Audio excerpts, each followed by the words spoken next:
Good morning mga sir, mga moms, and welcome na naman po ulit dito sa aking panibagong video and pag-uusapan natin itong Raider 150 Fi tsaka Raider 150 Carb. And before ko ituloy ang video, don't forget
kita nyo, ito yung takip niya sa lalagyan ng coolant and meron din siyang maliit na compartment mga paps, di tulad sa Raider 150 Carb.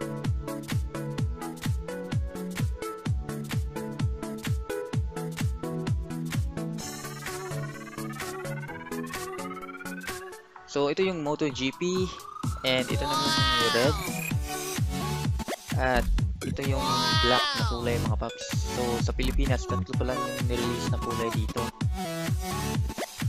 So kung mapapansin nyo mga sir, iba ang kulay ng engine sa red at black na edition. Gold ang kulay ng kanyang engine mga sir. Kasi sa MotoGP, ang kulay ng kanyang engine is black. Meron din siyang kickstart.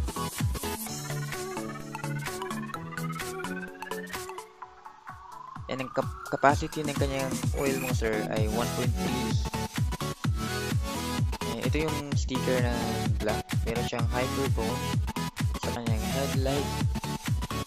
The same sa kulay ng red.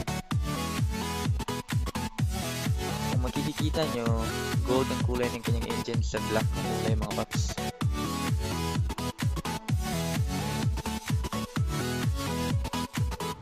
Yan, ito yung sticker nila sa black at saka sa red. The same lang. Kumpara mo doon sa MotoGP na edition. Iba yung kanyang sticker.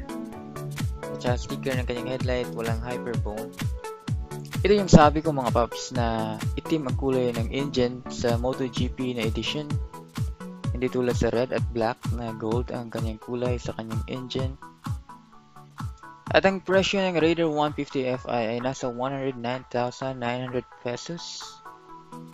So ito na yung Raider 150 Carb mga paps. Ito yung red edition.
hit that bell icon para updated kayo sa mga bago kong mga uploads.